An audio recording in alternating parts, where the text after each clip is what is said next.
Hello दोस्तों, स्वागत है आपका हमारे एक और नए वीडियो में। दोस्तों, इस वीडियो के माध्यम से आज हम पेंशनर्स के लिए ज़रूरी खबर लेकर आए हैं।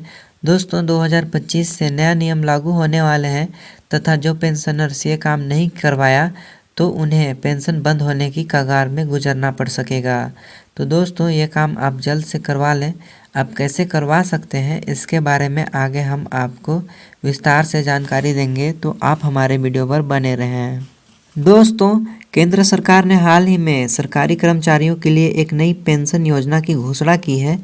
यह योजना यूनिफाइड पेंशन स्कीम यानी यूपीएस के नाम से जानी जाती है। इस योजना का मुख्य उद्देश्य सरकारी कर्मचारियों को रिटायरमेंट के बाद वित्तीय सुरक्षा प्रदान करना है। नई पेंशन योजना मौजूदा न्यू पेंशन स्कीम यानी एनपीएस की जगह लेगी। एनपीएस में कई कमियां थी जिसके कारण कर्मचारियों में असंतोष था। नई यूपीएस योजना इन कमियों को दूर करने और कर्मचारियों को बेहतर सुविधाएं देने के लिए लाई गई है। दोस्तों, यूनिफाइड पेंशन स्कीम के कुछ प्रमुख लाभ हैं, जैसे गारंटीड पेंशन 25 वर्ष या उससे अधिक सेवा के लिए रिटायरमेंट से पहले के आखिरी 12 महीनों के औसत वेतन का कुल 50% पेंशन के रूप में मिलेगा तथा 10 से 24 वर्ष की सेवा के लिए सेवा अवधि के अनुपात में पेंशन मिलेगी। कम से कम 10 वर्ष की सेवा पर न्यूनतम 10,000 रुपये प्रति माह की पेंशन गारंटी है। इसके अलावा परिवार के लिए सुरक्षा, कर्मचारी की मृत्यु के बाद उनके परिवार को मूल पेंशन का 60% फैमिली पेंशन के रूप में मिलेगा तथा यह प्रावधान आश्रितों की वित्तीय सुरक्षा को सुनिश्चित करता है। इसके अलावा दोस्तों, मुद्रास्फीति से सुरक्षा, पेंशन राशि को नियमित रूप से AICPI-IW के आधार पर समायोजित किया जाएगा। इससे पेंशन भोगियों की क्रय शक्ति बनी रहेगी। इसके बाद आता है दोस्तों एक मुश्त राशि का लाभ। रिटायरमेंट का ग्रेच्युटी के अलावा एक मुश्त राशि भी मिलेगी।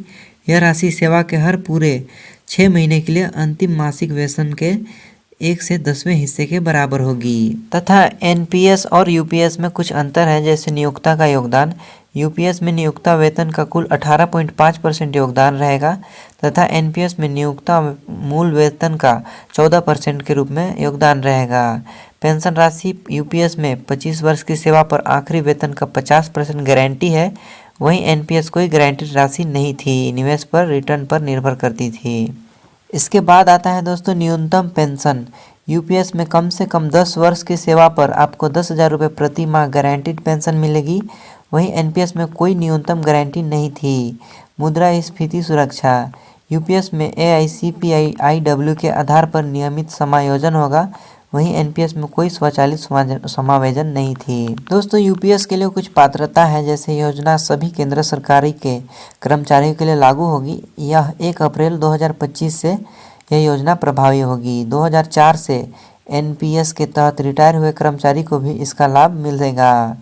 राज्य सरकार भी अपने राज्य कर्मचारियों के लिए इस योजना को अपना सकती है तथा यूपीएस के तहत पेंशन की गणना 25 वर्ष या अधिक सेवा यानी आखिरी 12 महीनों के औसत मूल वेतन का 50% तथा 10 वर्ष से 24 वर्ष की सेवा से सेवा अवधि के अनुपात में पेंशन।